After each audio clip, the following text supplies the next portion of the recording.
বন্ধুরা, কোকোকোলা বর্তমান সময়ে পৃথিবীর সবথেকে জনপ্রিয় কোমল পানীয়। আর এই কোমল পানীয় আমরা সকলেই কম বেশি পান করেছি। সারা বিশ্ব জুড়ে প্রতি সেকেন্ডে 15,000-এরও বেশি ছোট বড় মাঝারি সকল ধরনের কোকোকোলার বোতল বিক্রি হয়ে থাকে। আর এই কোককেই বলা হয় মানুষের পান করা দ্বিতীয় তরল পানীয়, অর্থাৎ সাধারণ পানির পর মানুষ এই কোকোকোলা বেশি পান করে থাকে। তবে বন্ধুরা, এই কোকে কি এমন আছে যা মানুষকে এত বেশি আকর্ষণ করে?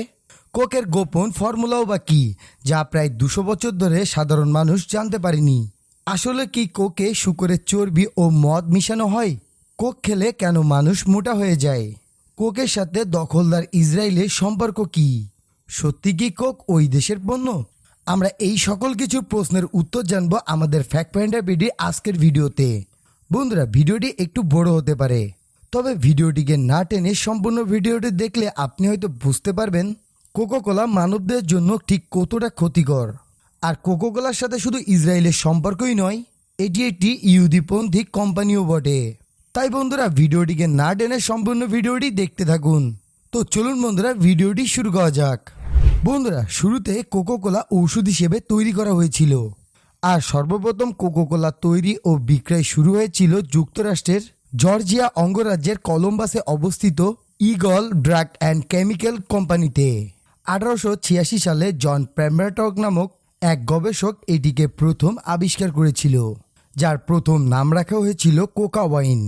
কিন্তু সেই সময় লোকেদের কাছে এটি ফ্রেঞ্চ ওয়াইন কোকা নামে বেশি পরিচিত অর্জন করেছিল। বন্ধুরা, পরবর্তীতে কোকেন এবং কোকোনাট থেকে একে তৈরি করা হতো বলে এর নাম পরিবর্তন করে নাম রাখা হয় কোকোকোলা। কোকোকোলা আবিষ্কারের পর এটিকে নিয়ে সেই সময় স্নায়ু দুর্বলতা, মাথা ব্যথা ও শরীরের অন্যান্য অংশে রোগ প্রতিরোধক ঔষধ হিসেবে প্রচার করা ও বিক্রয় করা হয়েছিল। আর এই ফ্রান্স ওয়াইন কোকার তখন প্রতি গ্লাসের দাম রাখা হয়েছিল মাত্র 5 সেন্ট। আর বন্ধুরা, কোকোকোলার নামকরণের প্রবর্তক হচ্ছেন ফ্রান্স রবিনসন। বন্ধুরা, মজার বিষয় হলো কোকোকোলা সেই 1886 সাল থেকে আজ পর্যন্ত তাদের রেসিপি গোপন রেখেছে। কোনোভাবে তা সাধারণ মানুষের সামনে প্রকাশ পায়নি। তবে বন্ধুরা, অনেক বিশেষজ্ঞের দাবি কোকোকোলাতে মদ ও শূকরের চর্বি ব্যবহার করা হয় শুধুমাত্র এর স্বাদ বাড়ানোর জন্য। তবে বন্ধুরা, এই বিষয়ে তেমন কোনো সত্যতা প্রমাণিত না হলেও অনেক বিশেষজ্ঞ জোর গলায় বলে থাকেন কোকোকোলাতে এখনও সামান্য পরিমাণ হলেও ওয়াইন বা মদের ব্যবহার করে থাকে, যার ফলে এটি পান করার জন্য মানুষ এত আকর্ষণ বোধ করে। তবে বন্ধুরা, কোকোকোলা কর্তৃপক্ষ এই সকল প্রশ্নগুলো উড়িয়ে দিচ্ছে। বন্ধুরা, বর্তমান সময়ে এসে প্রতি সেকেন্ডে সারা বিশ্বে ছোট বড় মাঝারি কোকোকোলার বোতল বিক্রয় হয়ে থাকে। সারা বিশ্বে মানুষের কাছে পান করা দ্বিতীয় তরল পানীয় হলো এই কোকোকোলা। তবে বন্ধুরা, শুরুর দিকে বা অতীতে এই কোকোকোলা ছিল মানবদের জন্য খুবই বিপজ্জনক পানীয়, কারণ এই কোমল পানিতে মাত্রা অতিরিক্ত সুগার ব্যবহার করা হতো শুধুমাত্র মানুষের মুখে স্বাদ বাড়িয়ে কোকোকোলার দিকে আকৃষ্ট করার জন্য। তবে শেষ 20-30 বছরে এসে কোকোকোলা কোম্পানি সুগারের পরিমাণ অনেকটি কমিয়ে দিয়েছে। আর এখনকার কোকোকোলাতে সুগার বা চিনির ব্যবহার অনেকটি কম হয়ে থাকে। আর বন্ধুরা, আমরা সকলেই জানি অতিরিক্ত সুগার বা চিনিযুক্ত খাবার খেলে মানুষ মোটা হয়ে যায়, যার ফলে প্রতিনিয়ত যারা কোকোকোলা কোমল পানীয় পান করে থাকে তাদের শরীরের গঠন স্বাভাবিক থেকে পরিবর্তিত হয়ে মোটা হয়ে যায়। আর বন্ধুরা, এই সকল কথা মাথায় রেখে কোকোকোলা তাদের নতুন সংস্করণ জিরো কোক বাজারে এনেছে, যার স্বাদের থেকে 1000 গুণ উত্তম সাধারণ পানি বা মিনারেল পানি। বন্ধুরা, এবার কথা বলা যাক কোকোকোলার সাথে ইসরায়েলের সম্পর্ক নিয়ে। আর কোকোকোলার এমন সিদ্ধান্ত তখনকার আরব লীগ মোটেও ভালোভাবে নেয়নি। আর এর ফলস্বরূপ হিসেবে তৎকালীন আরব লীগ 1968 সাল থেকে 91 সাল পর্যন্ত কোকোকোলাকে সম্পূর্ণ ব্যান্ড ঘোষণা করেছিল। বন্ধুরা, তারপরও সময়ের সাথে সাথে কোকোকোলা ইসরায়েলে ব্যাপক বিনিয়োগ করতে থাকে এবং বর্তমান সময়ে এসে কোকোকোলা ইসরায়েলের অর্থনীতিতে বড়সড় গুরুত্বপূর্ণ ভূমিকা রাখছে। বন্ধুরা, 1968 সালে কোকোকোলা ইসরায়েলের রামান্নায় একটি কারখানা নির্মাণ করেছিল, যা পূর্বে ফিলিস্তিনের অংশ ছিল। এই ধরনের অঞ্চলে ব্যবসায়িক কার্যক্রম পরিচালনা করা সম্পূর্ণ আন্তর্জাতিক আইন লঙ্ঘন করা। আর এই ধরনের কাজ কোকোকোলা কর্তৃপক্ষ সম্পূর্ণ জেনে বুঝেই করেছিল।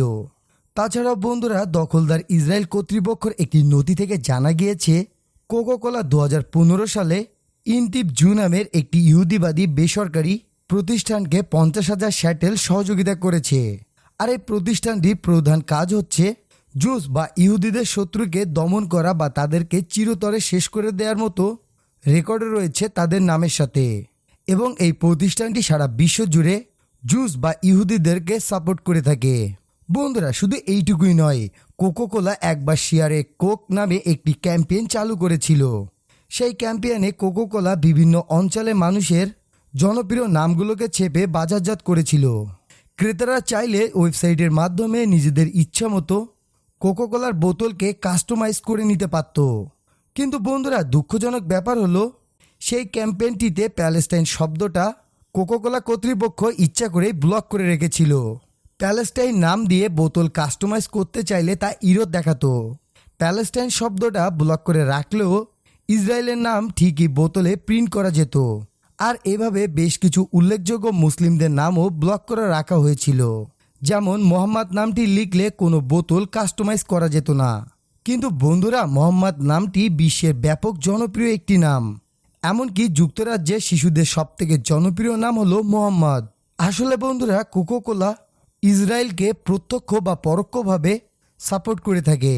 কোকোকোলা এমনই একটি ব্র্যান্ড যারা শুধুমাত্র দখলদার ইসরায়েলের সমর্থনে নানা ধরনের পদক্ষেপ গ্রহণ করায় সারা বিশ্ব জুড়ে বারবার বয়কটের শিকার হয়েছে। তাই বন্ধুরা, এক কথা বলা যেতে পারে, ইসরায়েল ও কোকোকোলার সম্পর্ক শুয়োর আর কচুর মতো। এদের একে অপরের সাথে ছাড়া চলা অসম্ভব। আর বন্ধুরা, আপনারা নিশ্চয়ই ভিডিওটি দেখে বুঝতে পেরেছেন কোকোকোলা আসলে ওই জায়গার। বন্ধুরা, আমরা এই ভিডিওতে যে সকল তথ্য উপাত্ত ব্যবহার করেছি তা সকল কিছু ওয়েবসাইট, গুগল ও ইউটিউব চ্যানেল থেকে সংগ্রহ করা হয়েছে। আপনারা চাইলে এই সকল তথ্য যাচাই করতে পারেন গুগল থেকে। তো বন্ধুরা, আমার মতো আপনিও কি কোকোকোলাকে বয়কট করেছেন? যদি করে থাকেন তাহলে ভিডিও নিচে কমেন্ট বক্সে দয়া করে ইয়েস বা হ্যাঁ লিখুন। আর যদি না করে থাকেন তাহলে কিছু লেখার দরকার নেই, আমরা এমনি বুঝে নিব আপনি আসলে ওই দেশের সাপোর্টার আর ওই দেশের পণ্যকে সাপোর্ট করছেন। তো বন্ধুরা, এই ছিল আমাদের আজকের ভিডিওটি যদি ভালো লেগে থাকে তাহলে প্লিজ একটি লাইক দিবেন, কমেন্টে আপনার মন্তব্য জানাবেন এবং বন্ধুদের মাঝে বেশি বেশি শেয়ার করবেন। আর বন্ধুরা, আপনি যদি এখন আমাদের প্রিয় ইউটিউব চ্যানেল ফ্যাক্ট ফাইন্ডার ভিডিওকে সাবস্ক্রাইব না করে থাকেন তাহলে প্লিজ সাবস্ক্রাইব করে বেল আইকন প্রেস করে আমাদের সাথে থাকুন। ভিডিওটি শেষ পর্যন্ত দেখার জন্য আপনাকে অসংখ্য ধন্যবাদ।